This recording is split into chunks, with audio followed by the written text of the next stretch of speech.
Hello, hello. This is Reme Mancera, and I'm taking over the Ordinary Business podcast today. I am a personal brand story strategist, and I guide digital service providers and coaches to turn visibility into trust and connection. I help them identify and articulate their story connectors, which are the relevant personal stories that make their business stand out and attract aligned clients. At 40, I quit a job in a windowless office, and now I am lucky enough to be working remotely with virtual windows open all over the world. I have worked now with clients from 24 countries and counting. So today I want to talk about storytelling, especially for people like me that who feel too ordinary to have a story worth telling. I remember when I started my business that everywhere the advice that I got was like, you should use storytelling in your business and you should be vulnerable. And the only thing that I thought was like, first of all, I don't have an epic story to share. What I am going to share that is relevant for my audience and my business. And then second was this idea of being vulnerable. It's like, I am a really private person. I don't want to feel vulnerable. And like, that was like kind of something that didn't appeal to me.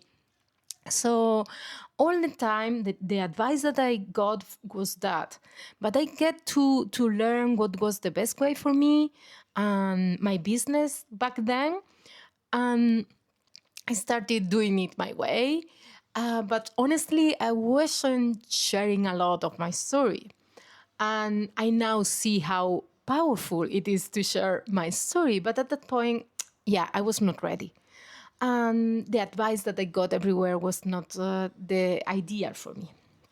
So through my work, I get to the point where I came across to personal brand strategy, and I started working with my clients. And one of the pillars of personal brand strategy is the story. So I started trying to do it in another way where instead of looking for this big uh, story, I tried to split into smaller moments because I thought, okay, maybe this is more digestible. And also I started to look for the reasons because to me, one of the things that was really uh, that didn't make sense was like, if I don't know why I'm sharing one specific story and how it's connected to my business, it's going to be difficult to me to be sharing it with confidence. So I remember especially one moment where I was working with a client, and she's a copywriter for fashion brands. And through the work with her, I was asking, hey, what was your connection with fashion when you were a child? And I was thinking, yes, maybe she's going to share with me like she was making this little dress for her dolls or something like that. But she really surprises me. She told me, yes, I remember being under the swing table of my mom because she was a tailor, my grandpa was a tailor, and that was such a eye-opening moment for me because in the questionnaire she haven't mentioned. In the 1 hour and something that we were into the session, she haven't mentioned. So this is something that I asked her, and he's like, yeah, I haven't mentioned this in any of my content or anything, because for her, she was looking for all the things connected to her work in the sense of what was her background around writing, around copywriting. But she didn't look for this natural thing that was in her story. So that made me think, okay, if she has overlooked this, maybe other people has done the same. And maybe I'm looking for this big story for me, and I'm doing the same with my own story.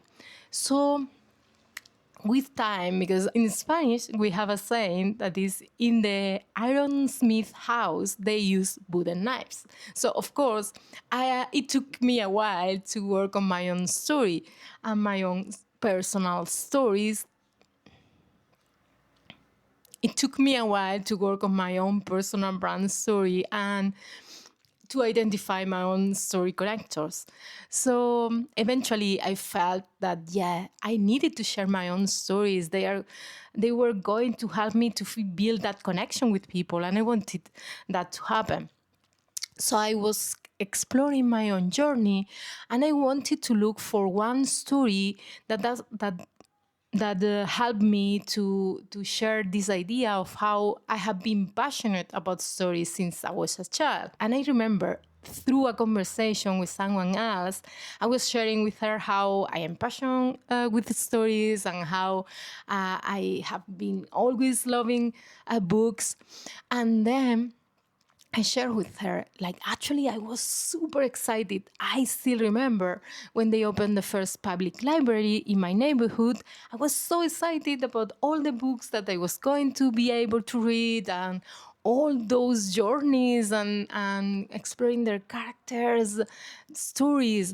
And and then I realized that that was one of my story connectors. That moment of me having my first library card and having the option to read all those books.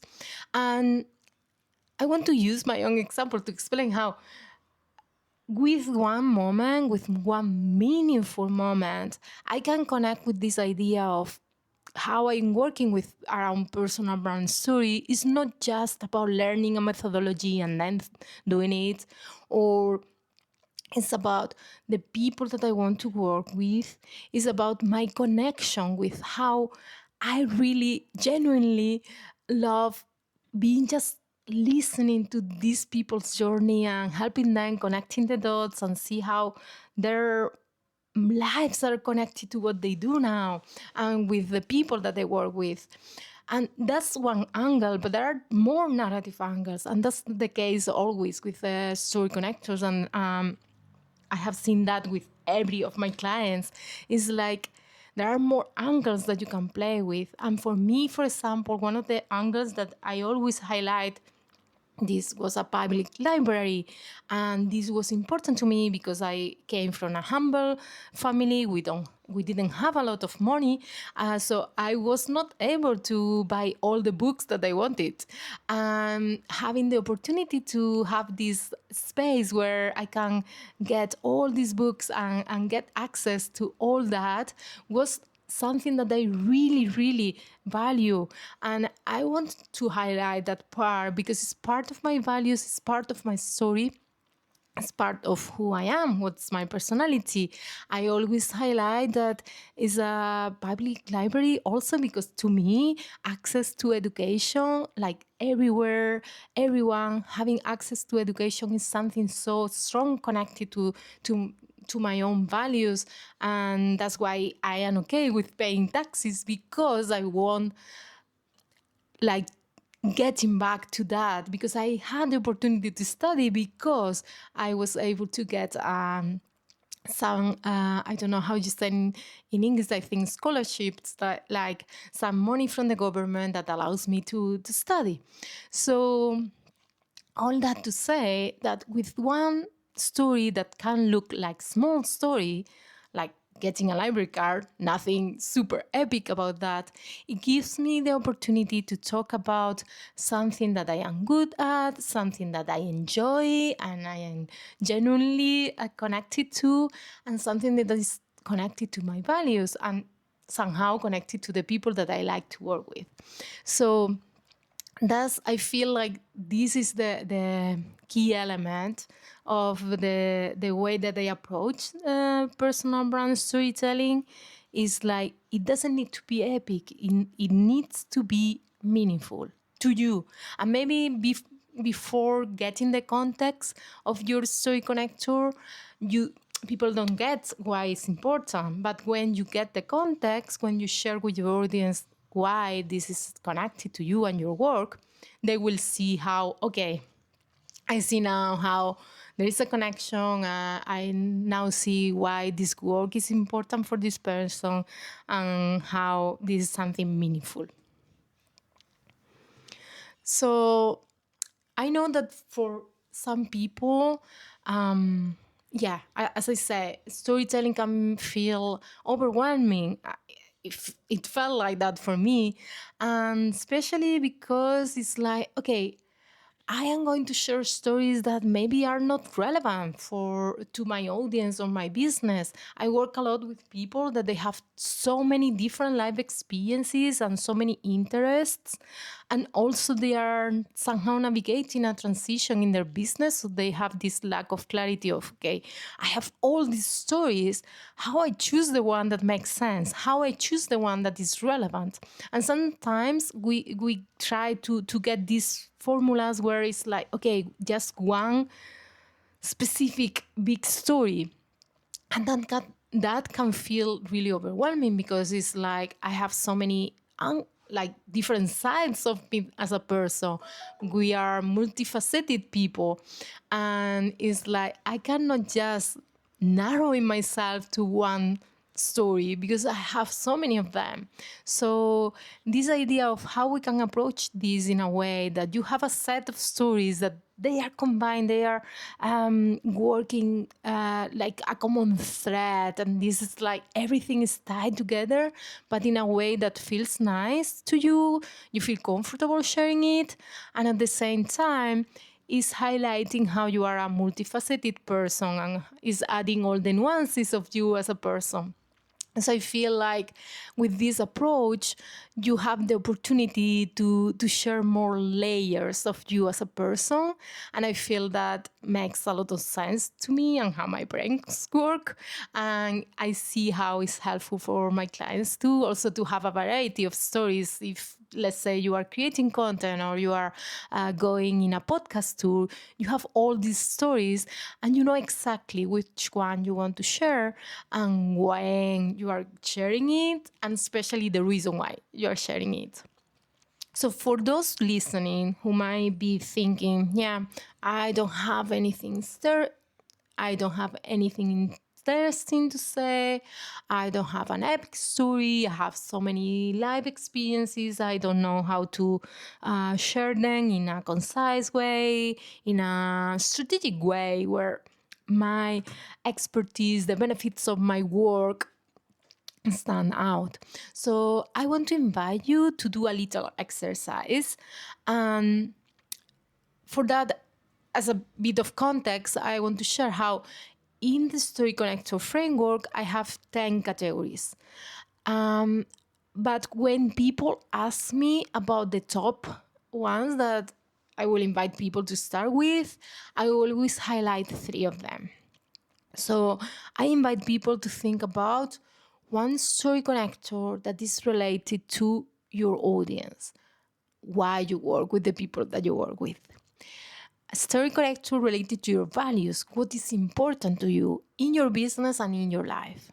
And then the third one is a story connector related to your approach to work. What is the unique angle that is different from other people offering a similar solution? So for this exercise of, I want to invite you to start with the story connector related to your audience. So the first step is just describing your audience, but think beyond demographics. Think about how they feel. Think about what they are going through, what needs and doubts, desires they have. So think about them more like what is their moment in their life, how they will describe that moment. So that's the first step, thinking about who is your audience and getting clear on that. The second step is identifying your connection with them. So how you are connected to your audience and their experience, thinking about why helping these people is something that matters to you. And your connection with your audience come from different angles. It can be that you are a past version of your own audience, so you were once in their shoes. It can be because someone in your life inspired your mission. I have a client, she's an SEO and AI visibility expert, and for her, her mom is such an important role in her life, someone that is like inspiring her how women can change the world, and that's what moves her to specifically work with women in wellness industry that want to make something good and impactful work in the world. So as I say, it can be someone in your life that is inspiring your mission. It can mean that you somehow are connected to the people that your audience serves. I have a client that she's a writer, a freelance writer, and she works with company that supports neurodivergent entrepreneurs. And she herself is someone with a neurodivergency. So it can be that you are connected to people, you are connected to your audience because someone that you love experienced what they are going through. It was not you, the past version of them, but you somehow witnessed someone going through that. Someone like a friend or someone in your family and such. So that could be the connection that you have with your audience.